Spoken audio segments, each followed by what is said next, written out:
Sa inyo ba ako titingnan or sa camera? Hindi ko sure. Matatanggal siya. Dapat pala may perdible tayo. Wow. Ganyan. Okay, I'm okay. Frame 4, shot 2. Action!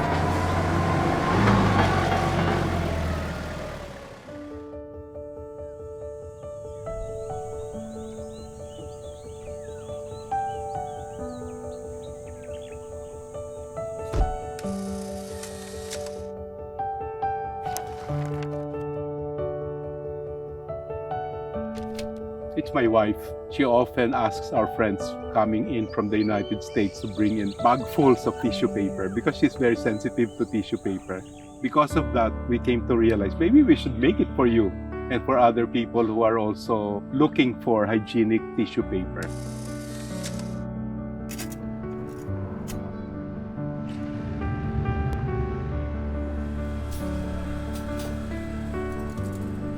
Nung mag-umpisa ako sa SCPA, hindi pa talaga kilala, as in napakaliit pa ng SCPA. Tapos nung dumating kami, iilang lang kaming mga tao, mga operators, mga less than 30. I remember, dalawa lang kami sa department na yon. So, we really need to work harder in order to saturate the areas and top potential accounts. Kaya kami is mga multitasking. So, hindi pwedeng sabihin mo na hindi ko trabaho yan. So, whatever kung available ka, kahit hindi mo yan trabaho, kailangan trabawin mo since hindi pa namin kaya mag-hire ng maraming staff since startup pa lang kami. We were starting from a very small capital, and our rental for that warehouse that is co-owned by some of my partners was already quite big. Yung warehouse na ginagamit ng SCPA, hindi pa sa SCPA talaga, bali parang nirerintahan pa lang ng SCPA. Then nung time na yun, wala pang makina. So nung unti-unting dumating ang makina, so nag-start na kami. No? Okay, parang trial and error muna kasi nga hindi pa namin makuha yung pinaka masabi natin na acceptable level ng produkto. Nung pumasok ako, halos 3 machine lang ang meron si SCPA. Yung main machine is second hand pa, galing from Israel. 3 years na sila. Tapos ang dinidevelop namin, mga unwrapped na tissue, yung nakalagay lang sa 48 rolls. Unti-unting nagkaroon kami ng mga client. From one stores, nag-store hopping kami. Masyadong mahirap that time. Especially the company, the brands, hindi pa kilala no, sa market. Hindi ina-accept yung products. Hinduman ako niyanin na gilabay ko tisyo sa akong atubangan. But I did not lose hope. This guided me in gaining my first 5 stores. Robinsons, Pure Gold, SM Supermarkets, and Shopwise soon became our clients. So hanggang sa unti-unting lumago yung SCPA, nagkakaroon na ng quadrofolder. Kasi alam ko yun naman talaga yung gusto ng SCPA na magkaroon, ang sabi nga ni Ma'am, magkaroon ng sariling tahanan yung mga ating mga tao. Ganun man lagi sa simula may sacrifice. Kailangan mo lang danasin ang hirap bago yung alawan. We continuously innovate and invest in new machines to enable us to remain globally competitive. We have always strived to improve our products at no additional cost to our customers. Now, Sanicare can boast of 20 warehouses, 7 of them with manufacturing plants. The company serves the entire Philippines from north to south, and Mr. CEO has come to realize that they have fully saturated the country in terms of distribution.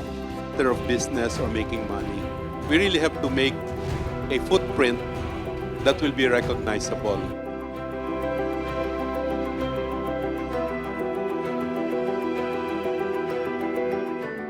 We are channels of blessings to others kasi hindi namin kinoconsume eh. We let it flow to all our people. And that's our happiness, is if they can progress with the company.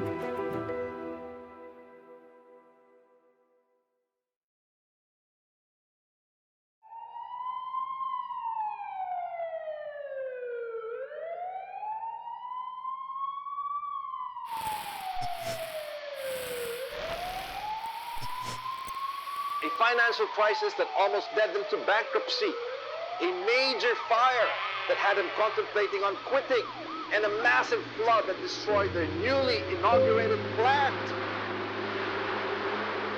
The Asian financial crisis hit us, and that literally bankrupted the company.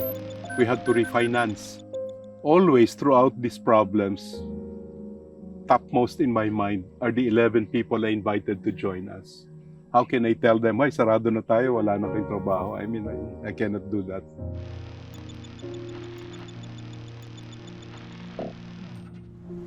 Typhoon Glenda in 2014. The newly dedicated factory in Lipa was flooded. We lost a lot. And the sad thing was the insurance cover was not sufficient.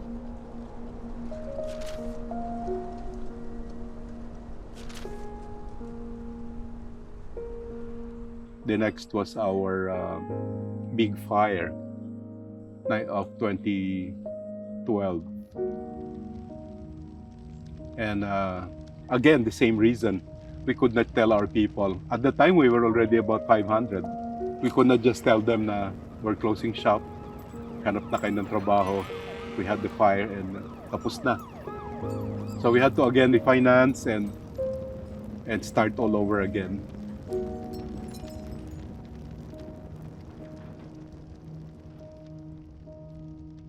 That morning was amazingly dark for us, and we were considering, are we going to be able to survive this? I saw my father kneeling in front of our church because of the tremendous amount of pressure and difficulty and seemingly bad fortune.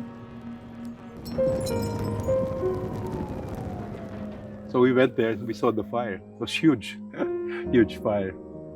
Talagang parang para kaming namatayan ng anak. It was so painful. You can parang in-scratch yung heart mo na you see your effort of several years burning down.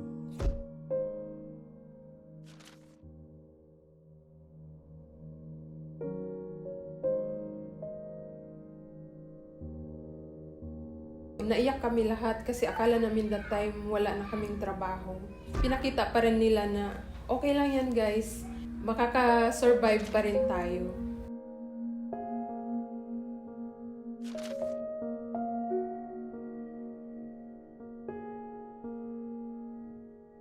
It's the promise of the Lord na He will bless the work of our hands.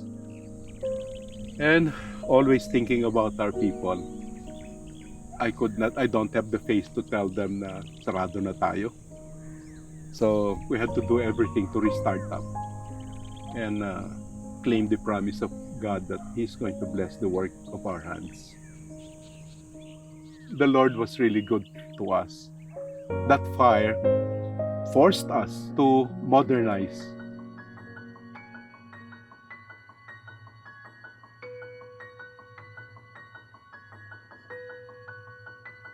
SCPA is now already entered into yung kumbaga growth stage talaga, talagang expansion.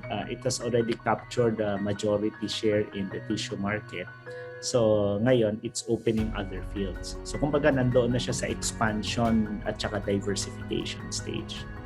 From manual to naging digital until now, continuous yung improvement, continuous yung innovation ni SCPA. Even sa packaging namin before.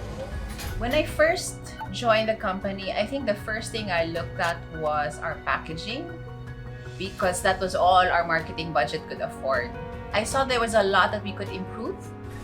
Sobrang ganda na ngayon as compared before kasi yung before na mga packages very simple kasi it's the product yung nasa loob yung importante, but right now it's both All I did in SCPA was just uncovering what they already had, giving them the assurance that, this is the way to go, this is good, and giving them the confidence who we are as a company is great compared to other companies. So this is a very important environment that they set up that I think is something that we are trying to recreate within the company. It's really allowing your people to succeed in their jobs. Because in the first generation, it was a survival experience. Now we're about thriving and growing and scaling up.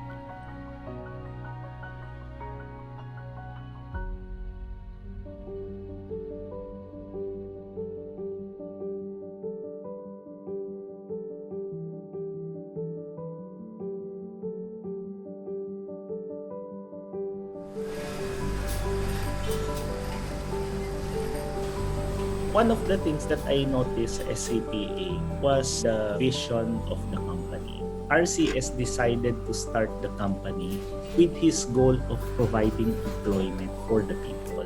Ug sa kaning trabaho nako sa SCPA mo na una nako gyud nga trabaho nga after nako pag-graduate. Mo pud ang pinaka the best nga panahon sa ako ang kinabuhi. Dili lang para sa ako ang career, but para pud sa ako ang pamilya. I think yung ibang level of care ni SCPA to the employees. We were always told that SCPA is a team. But in reality, I think most of the employees would also resonate to this. That we're a team but we're treated and cared for like family.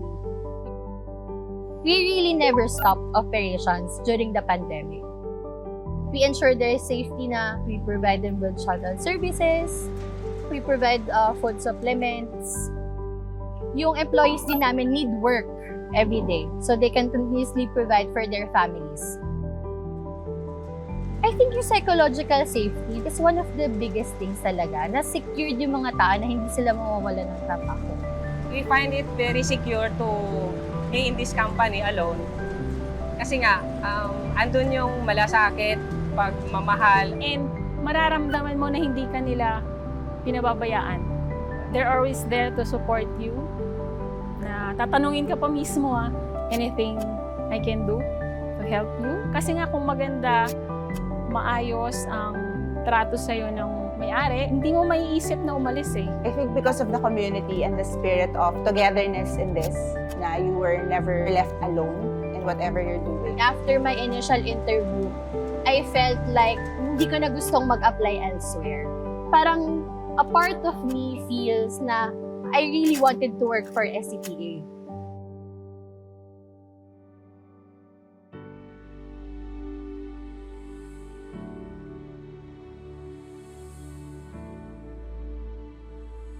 I remember during my first day, the president welcomed us. Tapos he gave a devotional talk and gave a verse to us and then expounded on it. Tapos he prayed for us. As Christian company, we're able to educate ourselves. Kahit na nagtatrabaho, nag-aalat ng company ng 1 hour to a Bible study. Hindi lang sila puro trabaho, pati yung sa relationship mo kay God, ilalapit ka pa na nilalalo kay God. So that day, alam ko na that this is so much more than just a workplace. There's really a family here, there's really a spiritual and professional and a personal family na I'm witnessing and I'm being part of. My dream for the company is to have more impact, positive impact to both consumers and employees. Of course, it's gonna imply revenue and profitability and sustainability, but really at the end of the day, it's the spiritual impact that I wanted to have.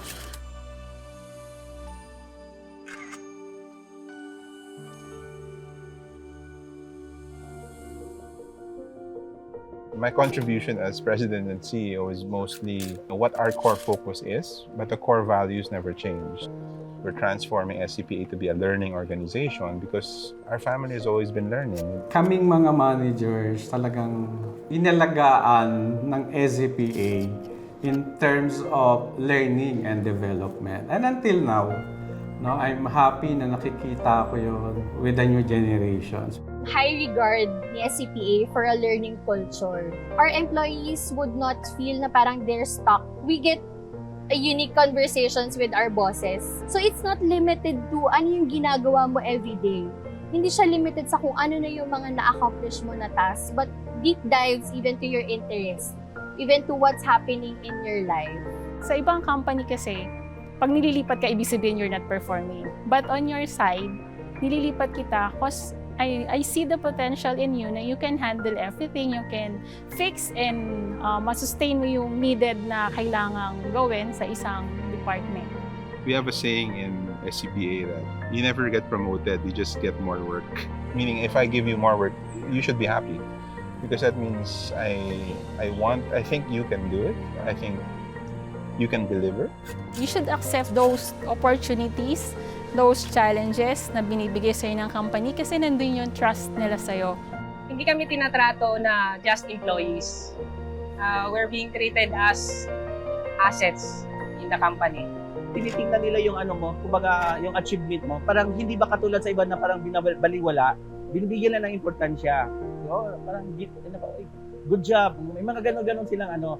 Maliit po na bagay yon pero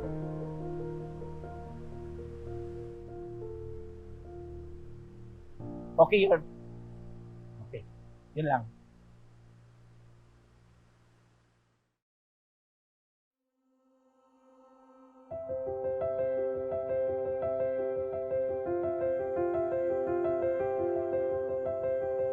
Basically, the past 10 years has been us plotting a direction towards going beyond our initial industry. Remember, we started with just toilet paper, and we added a few products, but now we're so much more now.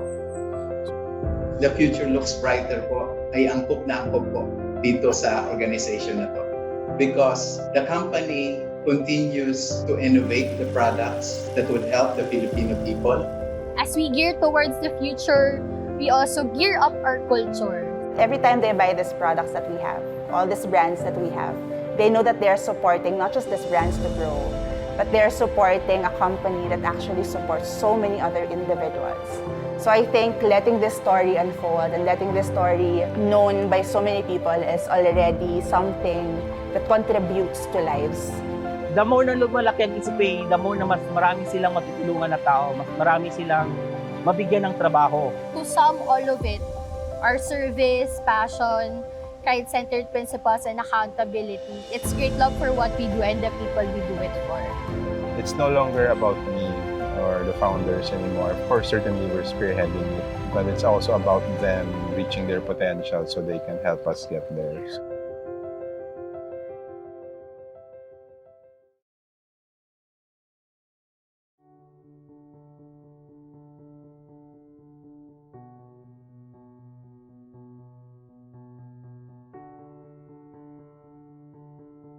A business is only as strong as its foundation. We started with a simple goal. Over the years, we realized that we could do so much more. So we started to dream. Then the dream became a reality. And we just kept dreaming bigger. For more than 2 decades, Sanitary Care Products Asia has built a lasting legacy that still stands firmly to this day. Our founder, Renato Shaw, had a vision to improve the lives of consumers through hygienic products and provide thousands of job opportunities for the Filipino people, then and for generations to come. In our 25th year, we have looked back and celebrated our cherished community. Of all the great things we have achieved because of our continuous efforts to work together. For our unchanging values and the people who helped bring us this far through the years, to you we say, we are not yet done. We are just getting started. Sanitary Care Products Asia, 25 years of high-quality hygiene products for Filipinos.